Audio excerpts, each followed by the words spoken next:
Hello दोस्तों, कैसे हैं आप सब। Welcome to you all my YouTube channel easy और कंसेप्ट्स। आज हम बात करने वाले हैं सरकार के एक बहुत बड़े फैसले पर, जिसमें ये बताया गया है कि जो भी सरकारी नौकरियां होंगी सेंट्रल की, उनके लिए सिर्फ एक ही एग्जाम रखा जाएगा।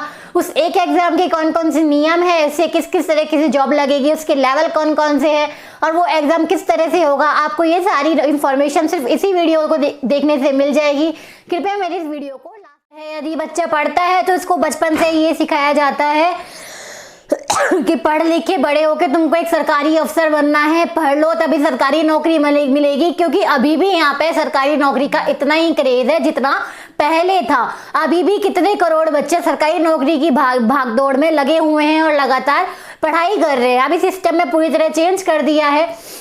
जो बच्चे अभी सरकारी नौकरी की तैयारी कर रहे हैं वो मेरी इस वीडियो को बहुत ध्यान से देखिएगा। इसके लिए सरकार ने सिर्फ एक एजेंसी का गठन किया है, वो है NRA, नेशनल रिक्रूटमेंट एजेंसी। पहले आपकी सरकारी नौकरी के लिए 20 रिक्रूटमेंट एजेंसीज थी जो बताती कि एग्जाम किस डेट पे होंगे, एग्जाम्स कहाँ होंगे, सेंटर्स कहाँ होंगे, एग्जाम पेपर कैसा होगा, पैटर्न क्या होगा। लेकिन अब इन सब की जगह 20 की जगह सिर्फ एक रिक्रूटमेंट एजेंसी बना दी है जिसका नाम है NRA, मतलब नेशनल रिक्रूटमेंट एजेंसी। सिर्फ एक ये एजेंसी है जो आपके सारे एग्जाम्स कराएगी। सिर्फ एक एग्जाम होगा, लिमिटेड सेंटर्स होंगे और सिर्फ एक फॉर्म भरा जाएगा। आपको पता है अलग अलग सरकारी नौकरी के लिए अलग अलग फॉर्म भरने होते थे, वो उन फॉर्म की तो कुछ ना कुछ कीमत होती ही थी। बाकी सेंटर्स भी अलग अलग होते थे और कई बार सेंटर दूर दूर भी होते थे। उन सेंटर्स में जाने के लिए हमने जनरली न्यूज़ देखी है कि ऐसे ट्रेन की बसों पे चढ़ के बच्चे जा रहे हैं, ट्रेन की छतों पे चढ़ के बच्चे जा रहे हैं, बसों पे चढ़ के बच्चे जा रहे हैं और काफ़ी एक्सीडेंट भी हो जाते थे। तो इन्होंने एक बहुत ही लिमिटेड सेंटर्स रखे हैं जो आसपास आपके आसपास ही होंगे। आपको सेंटर के लिए दूर नहीं जाना पड़ेगा, आपको सिर्फ एक ही फॉर्म फिल करना पड़ेगा। तरह तरह के फॉर्म फिल नहीं करने पड़ेंगे जिससे आपका खर्चा भी कम होगा। अब आप देखिए उस परीक्षा का जो ये NRA जो एग्जाम करा रही है, उस एग्जाम का नाम इन्होंने दिया CET, मतलब कॉमन एलिजिबिलिटी टेस्ट। इस कॉमन एलिजिबिलिटी टेस्ट को क्लियर करने के बाद ही वो और एग्जाम दे सकता है। मतलब ये CET टेस्ट क्लियर करना सबके लिए जरूरी है जो कि सेंट्रल में गवर्नमेंट जॉब करना चाहता है। सेंट्रल की जॉब के लिए ये CET एग्जाम को क्लियर होना जरूरी है। बट हाँ, बहुत जरूरी बात, ये सिर्फ एक प्रारंभिक परीक्षा होगी। जैसे आपके बैंक, SSC और रेलवे में सबको पता है कि सबसे पहले प्री एग्जाम होता था, उसके बाद मेन एग्जाम होता था, इसके बाद इंटरव्यू होता था। मेन एग्जाम अभी होगा, इंटरव्यू भी होगा। ये सिर्फ प्री एग्जाम है, मतलब आपको बैंक का, रेलवे का या SSC का अभी किसी तरह का प्री एग्जाम नहीं देना पड़ेगा। ये अभी इन्हीं तीन पोस्टों पे ही हुआ है, बैंकिंग में, SSC में और रेलवे में। आगे धीरे धीरे सारी जो नौकरियां हैं उसको इसी में शामिल कर दिया जाएगा। लेकिन ये अभी शुरुआत में सिर्फ 3 नौकरियों के लिए होगा, बैंकिंग, SSC और रेलवे। इन तीनों में जो प्री एग्जाम होता था वो प्री एग्जाम अब नहीं हुआ करेगा, उनकी जगह पे सिर्फ एक एग्जाम होगा, कॉमन एलिजिबिलिटी टेस्ट। उस कॉमन एलिजिबिलिटी टेस्ट को सबको क्लियर करना पड़ेगा।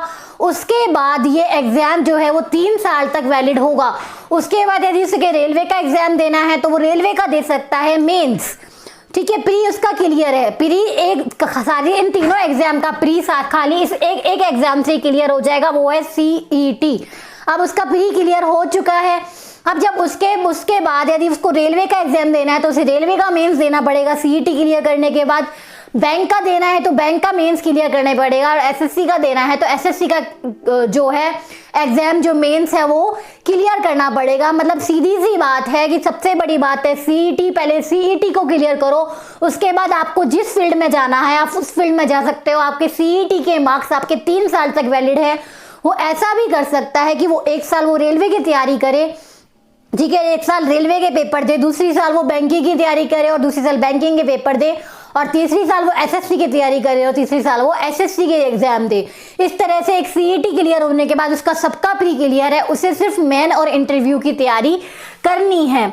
अब आप देखिए ये एग्जाम अभी सरकार के अकॉर्डिंग साल में 2 बार आयोजित किए जाएंगे। अभी इनका मंथ डिसाइड नहीं हुआ है, हाँ, लेकिन अभी के लिए ये साल में सिर्फ 2 बार किए जाएंगे।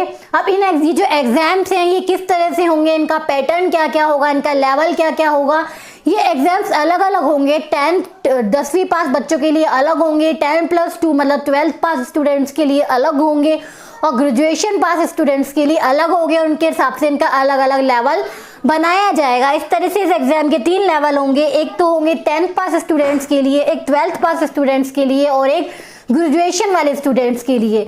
और इसी तरह से इनका जो डिफिकल्टी लेवल है वो अलग अलग होगा। 10th पास स्टूडेंट का जो एग्जाम का लेवल है वो ग्रेजुएशन के लेवल से थोड़ा कम होगा, और जो ग्रेजुएशन वाले बच्चों का जो एग्जाम का लेवल है वो हाई होगा, मतलब 10th पास स्टूडेंट वालों से थोड़ा सा डिफिकल्ट हो सकता है। अब ये इस एग्जाम का पैटर्न क्या है, ये जो एग्जाम है ये आपका ऑब्जेक्टिव टाइप होगा। ये एग्जाम आपका ऑब्जेक्टिव टाइप होने वाला है।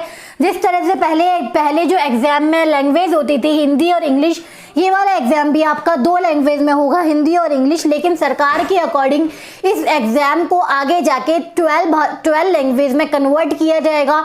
मतलब जो इनकी क्षेत्रीय भाषा है उसमें भी हर तरह की क्षेत्रीय भाषा में ये एग्जाम जो है वो अवेलेबल होगा। अभी ये सिर्फ 2 ही भाषाओं में होगा, हिंदी और इंग्लिश, लेकिन आगे जाके इनको 12 लैंग्वेज में करने का सरकार का जो है अभी एक प्रोग्राम चल रहा है। अब आप देखिए, इसके लिए सरकार ने 1000 परीक्षा केंद्र बनाए हैं, जो कि इसके लिए सरकार ने 117 जिले भी बनाए हैं। 117 जिले में 1000 परीक्षा केंद्र सरकार बना चुकी है। और एग्जाम का पैटर्न क्या होगा, एग्जाम ऑनलाइन ही होगा, कंप्यूटराइज्ड ही होगा, और कोई एग्जाम नहीं होगा। एग्जाम का पैटर्न जो है, जो CET एग्जाम का पैटर्न है, वो एक ऑनलाइन एग्जाम होगा, मतलब कंप्यूटराइज्ड। सूचना और प्रसारण मंत्री प्रकाश जावड़ेकर ने बताया है कि इस नियम के बहुत फायदे हैं। पहले बच्चों को अलग अलग एग्जाम्स के लिए अलग अलग फॉर्म भरना पड़ता था, अलग अलग फॉर्म के लिए अलग अलग फीस पे करनी पड़ती थी। कई बार ऐसा भी होता था कि उसका रेलवे का और बैंकिंग का एग्जाम एक दिन ही होता था, और उसे चूज करना पड़ता था लास्ट में जाके कि वो रेलवे लाइन में जाए या बैंकिंग में जाए, जबकि वो दोनों की तैयारी कर रहा था। तो उनके अनुसार अब ये समस्या कभी नहीं होंगी, सिर्फ एक ही एग्जाम होगा, एक ही फॉर्म भरा जाएगा, और एक ही सेंटर पे वो अपने सारे एग्जाम्स के प्री टेस्ट को क्लियर कर सकता है। इस CET को लेके आपके मन में कुछ भी सवाल है तो आप मुझे कमेंट सेक्शन में कमेंट करके पूछ सकते हैं। आपको आपके हर सवाल का जवाब जरूर मिलेगा। यदि आपको मेरी ये वीडियो पसंद आई है तो मेरी वीडियो को लाइक कीजिए और मेरे चैनल को सब्सक्राइब कीजिए। My channel name is your concepts. Thank you.